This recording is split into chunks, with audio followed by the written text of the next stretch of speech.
Oi, gente, bom dia a todo mundo que está ligado nos 90.5 na Band News FM. Bom demais estar com vocês. Eu sigo aqui no México. Hoje tem a posse da Claudia Sheinbaum, primeira mulher presidente na história do México. Ela vai receber a faixa, que nenhum presidente fugiu, vai cumprir sua obrigação, apesar que esse processo aí de passar a faixa aqui é um pouco diferente. O López Obrador, que até ontem era o presidente, ele entrega para o presidente do Legislativo e ele, por sua vez, passa a faixa para a presidente eleita, a Sheinbaum. A promessa é de um governo de continuidade, ela foi eleita com 60% dos votos, a avaliação do López Obrador aqui é considerada boa e ela promete continuar com algumas políticas aí que deram certo nesses mandatos do López Obrador.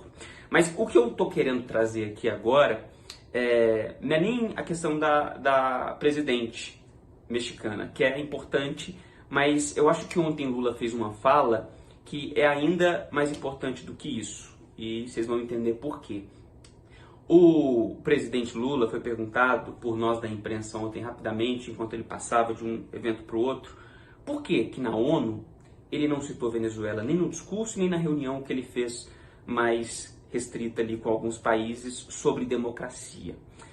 E o presidente Lula, na minha avaliação, fez um excelente discurso na ONU. Ele não foi negacionista, ele reconheceu os erros do Brasil e disse que era responsável, reconheceu a responsabilidade sobre as queimadas. Diferente de Bolsonaro, por exemplo, que na última participação, na penúltima na ONU, disse que as queimadas que eram divulgadas no Brasil eram fake news, que a Amazônia não pegava fogo porque era úmida, uma postura diferente. Mas faltou Lula abordar Venezuela, principalmente quando se fala de democracia. Na Venezuela não há democracia e a gente consegue ver pela falta de provas apresentadas depois de tanto tempo já que a eleição aconteceu.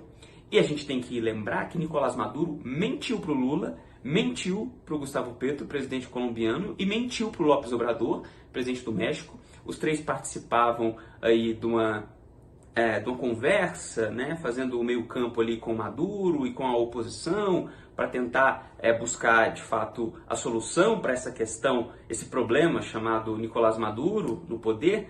E Maduro falou que ia apresentar as atas, e até hoje nada de ata, não veio a público. O que veio a público foi o que a oposição separou.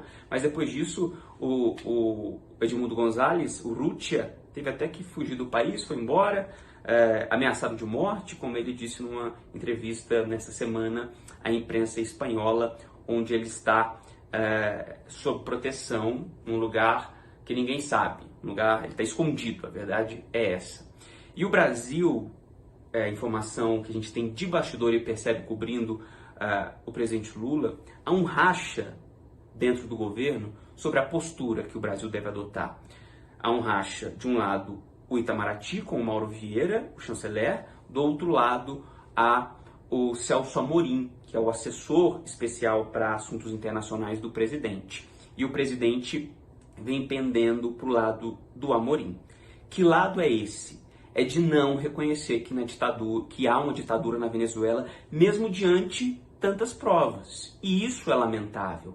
Amorim, ele tem dito que o Brasil não vai romper as relações com a Venezuela e que hoje, se fosse hoje a posse, provavelmente o Lula não iria.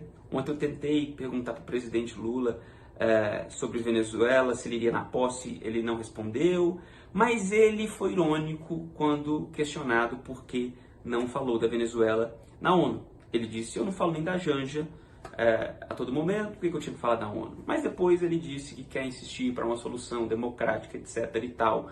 Mas a verdade é, o presidente Lula, ele não sabe o que fazer neste momento.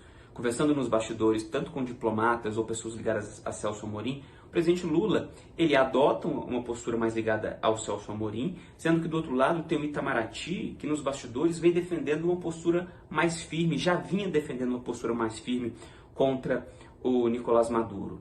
E o presidente trazendo esse posicionamento mais próximo de Amorim incomoda o Mauro Vieira, e lógico que ele não vai falar isso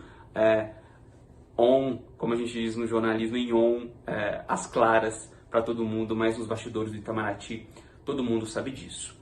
Então é lamentável, mais uma vez, o Lula ter a oportunidade de criticar de uma forma clara o que vem acontecendo na Venezuela. Ele já fez críticas? Já, mas sempre pisando em ovos.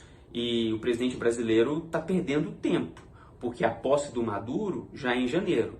E se nada acontecer, vai ficar do jeito que está. Venezuela vivendo sob uma ditadura. E isso, o Brasil, como o principal país da América do Sul, fica numa posição muito desconfortável diante do cenário mundial, porque tá na cara, todo mundo vê, na questão de ser de esquerda, de direita, de centro, de cima, de baixo, na Venezuela, o que não há é democracia.